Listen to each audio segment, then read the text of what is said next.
Bénissons le Seigneur pour ce temps qu'il nous donne dans notre séance de l'école de disciples de front. Sans plus tarder, nous voulons prier pour recommander ce moment à la grâce de Dieu. Dieu notre Père, nous te sommes infiniment reconnaissants, te disons merci pour ce moment que tu nous accordes. Nous prions que ton esprit nous conduise du début jusqu'à la fin. Merci Seigneur, au nom de Jésus-Christ. Amen. Nous sommes à notre 36e séance et nous sommes en train de parler de qualité de disciples de front. Nous sommes à notre 11e qualité dans disciple de front. Nous disons, c'est quelqu'un qui vit selon le temps d'en haut. Et nous sommes en train de voir le signe précurseur avant l'avènement du Seigneur. Et jusque-là, nous avons vu 4 signes précurseurs que le Seigneur avait présentés. Le premier, nous avions parlé de l'apostasie. Le deuxième, la manifestation de l'Esprit au temps de Noé et de Lot. Et troisièmement, nous avions vu la séduction. Et la fois passée, nous avions vu les guerres et le bruit des guerres. Aujourd'hui, nous voulons voir un 5e signe précurseur. Ce sont les maladies ou les épidémies. Et donc, sans plus tarder, nous voulons lire quelques passages qui vont nous aider à comprendre encore que tout ce que nous vivons comme épidémie, pandémie, ce sont des signes précurseurs avant l'avènement du Seigneur. Nous prenons Luc 21 et le verset 11. Il y aura de grands tremblements de terre et en divers lieux, de pestes et de famines. Il y aura de phénomènes terribles et de grands signes dans le ciel. Nous soulignons ici de peste. Et nous prenons Jérémie chapitre 8, verset 22. Jérémie chapitre 8, verset 22. N'y a-t-il point de baume en Galade? N'y a-t-il point de médecin? Pourquoi donc la guérison de la fille de mon peuple ne s'opère-t-elle pas? Et nous prenons Jean chapitre 10, le verset 10. Jean chapitre 10, le verset 10. Le voleur ne vient que pour dérober, égorger et détruire. Moi, je suis venu afin que le brebis ait la vie et qu'elle soit dans l'abondance. Et enfin, terminons avec Ésaïe 33, verset 24. Aucun habitant ne dit « je suis malade ».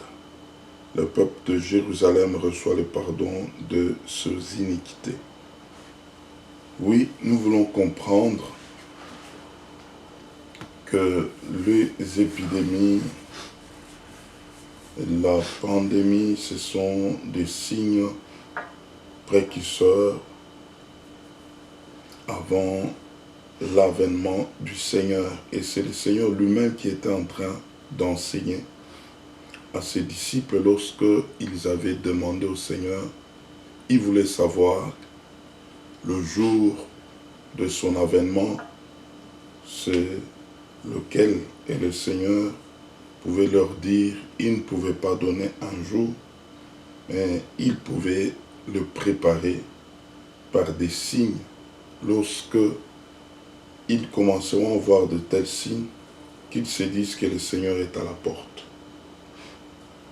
Et donc nous avions énuméré autant de signes, et ici, le Seigneur avait souligné, entre autres, les pestes ou même des maladies compliquées qui pouvaient atteindre des milliers de personnes, des nations tout entières.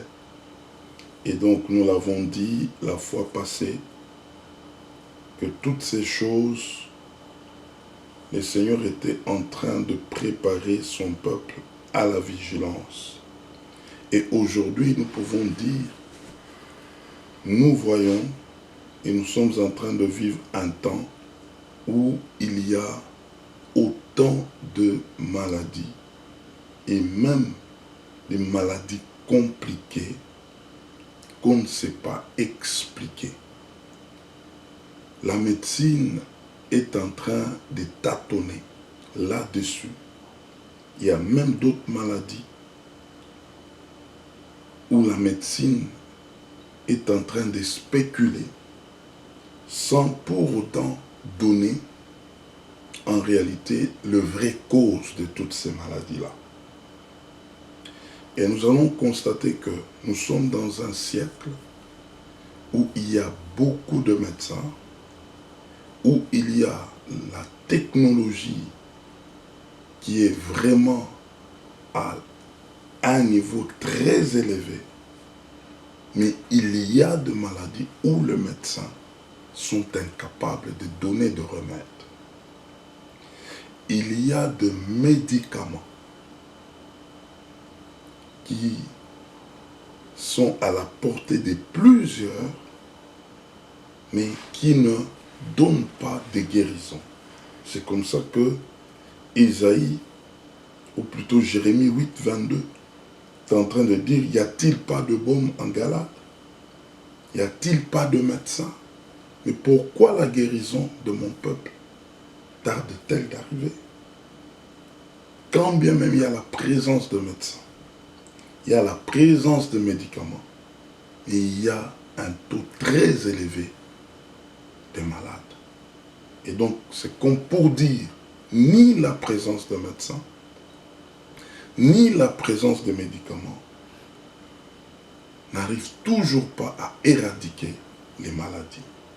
Et donc, nous allons comprendre que c'est parmi le signe qui montre que ce monde est en train d'aller vers sa fin. D'où viennent les maladies? Dieu n'est pas l'auteur de maladies. Les maladies viennent du diable.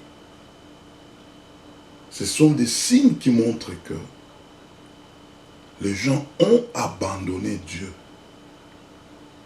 pour se tourner vers le diable. Or, le diable a une mission qui se résume dans Jean chapitre 10, verset 10. C'est-à-dire voler la santé des gens, détruire des vies et tuer des vies. Et si nous regardons très bien, la maladie, c'est une arme qui tue. C'est une arme qui vole des vies, qui détruit des vies. Et en fin de compte, ça tue. Et donc nous allons comprendre que derrière chaque maladie, il y a un esprit de destruction jusqu'à amener des gens vers la mort. Or, la mort, c'est toute une arme de l'ennemi. Et donc, nous allons comprendre que l'ennemi est derrière les maladies. Dieu n'est pas l'auteur de maladies. C'est pourquoi, même dans l'éternité, il y aura absence du diable et donc il n'y aura pas de maladie. Parce que le diable ne sera pas dans l'éternité de Dieu et donc les maladies ne vont jamais exister dans l'éternité. Et maintenant que l'ennemi est en train de conduire autant de personnes, nous voyons qu'il y a autant de maladies qui sont en train de décimer des nations, de peuples. Et donc nous allons comprendre que au temps où nous sommes, les maladies, ce sont des signes qui montrent réellement que le monde va mal, que le monde va très mal. Et la bonne nouvelle en est que pour les enfants de Dieu, Nous avons lu Jean chapitre 10, verset 10. Oui, l'ennemi est là pour détruire des vies. Il est là pour voler la santé de plusieurs. Il est là pour tuer. Mais la parole ne s'arrête pas là-bas. On nous parle du Seigneur qui, lui, fait les contraires de l'ennemi, fait les contraires du diable. Il est venu pour nous donner la vie et la vie en abondance. Et donc nous allons comprendre, quand bien même les maladies, ce sont des signes précurseurs de l'avènement du Seigneur, enfin l'avènement du Seigneur, et nous allons comprendre que les enfants de Dieu sont exemptés des maladies.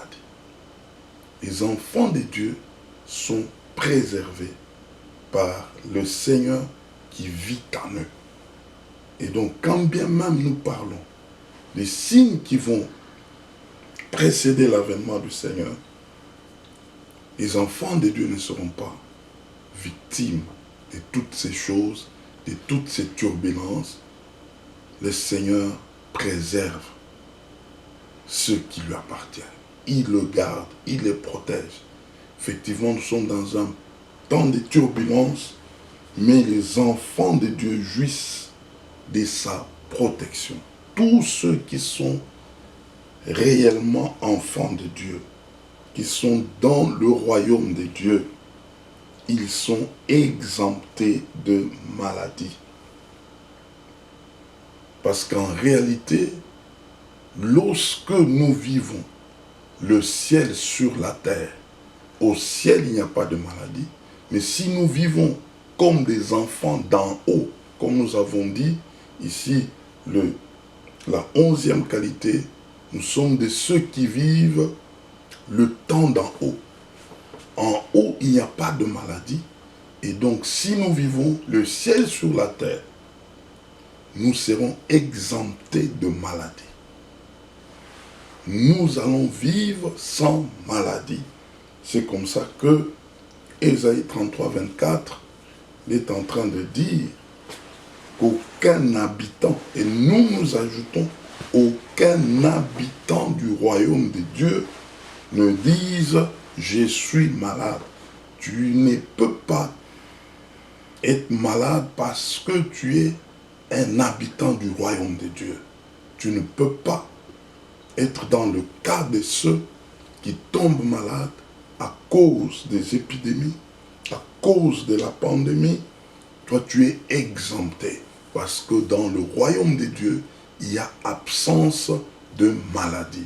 Or, il se fait que l'ennemi a son royaume. Dans le royaume de l'ennemi, il y a des maladies, il y a des infirmités. Et d'ailleurs, la Bible nous dit que ce monde est sous l'emprise du malin. Et nous allons comprendre que c'est le système de ce monde.